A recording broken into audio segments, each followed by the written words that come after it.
Hedgehog Hollow's new catalogue walkthrough. Today's day 3 and we're going to be doing some pretty packaging. We're going to be doing this off page 25 and it uses one of the carryover sets, oh dear, and that is on page 24, Balloon Celebrations. Now I have to say I haven't used this set very much, so I was really excited when I saw this pretty packaging and thought, great. It's really quick, really easy, and something even my daughter could do when she goes to a birthday party.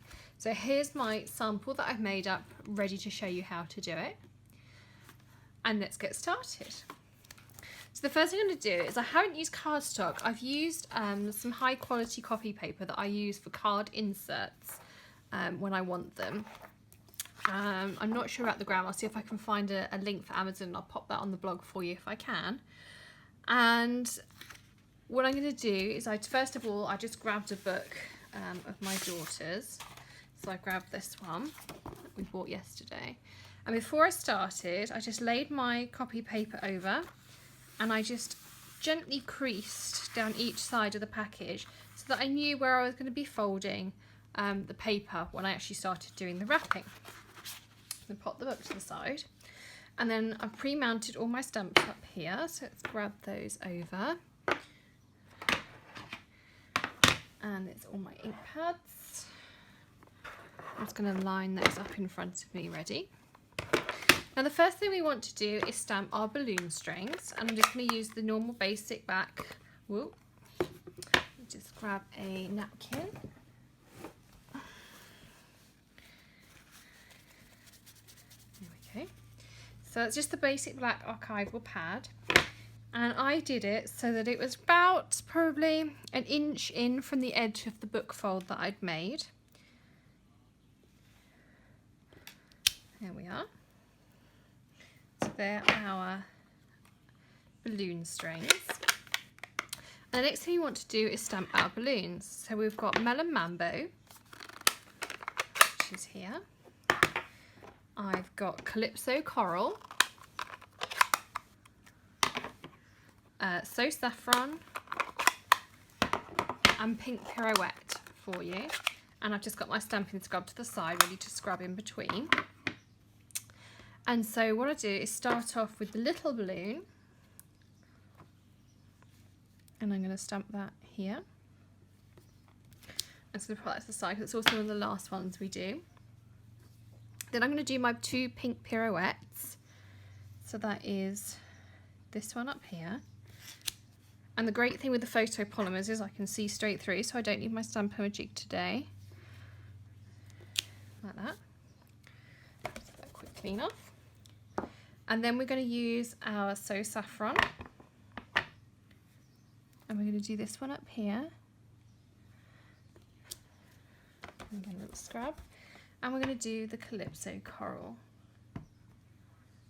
And that's going to go in here. And finally I'm going to do one more of the Melon Mambo. Like that. So that's all of our balloons done. So I'm just going to close up my ink pads. Now for the sky clouds, I thought you could use soft sky or you could use pool party. So I'm going to do, my sample that I did for you was in soft sky, and I'm going to stamp this one in the pool party, just so you can see the difference between the two colours. But really whatever's in your stash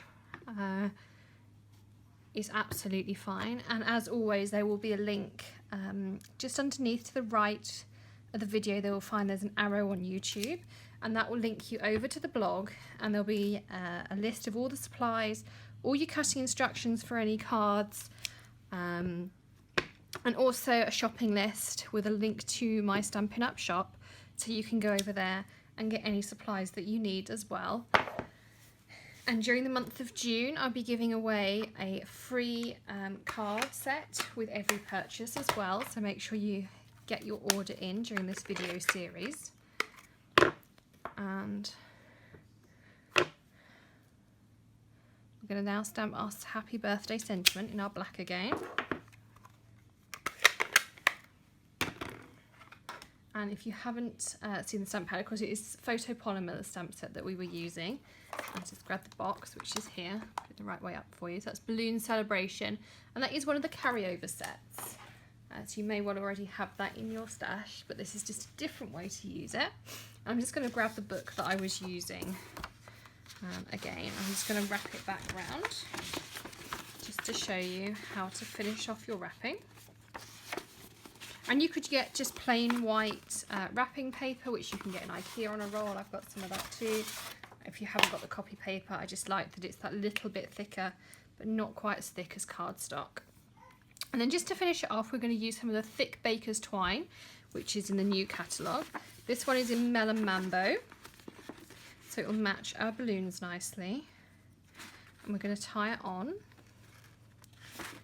Don't worry too much where it is to start with.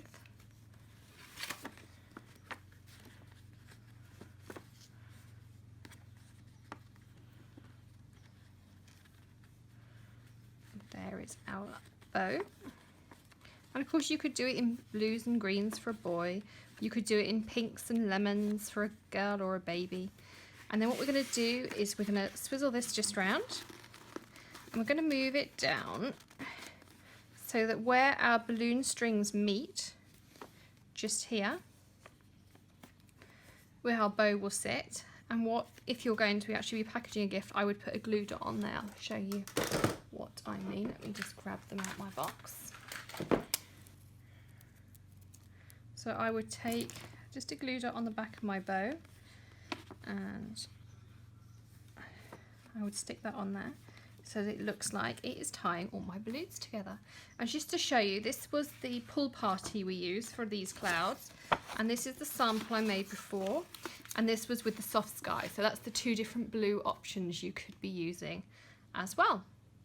So it's only a quick one today, but I hope you really enjoy doing the wrapping. We love some pretty wrapping in our house. Anything, or to cover some books, maybe for school, you could do the same sort of technique, maybe with a different stamp set. Lots of different things we could be doing. So happy stamping. Don't forget to stop by the blog, and if you can't find the link, you can go directly to www.hedgehoghollow.co.uk, and I'll see you again tomorrow. Bye.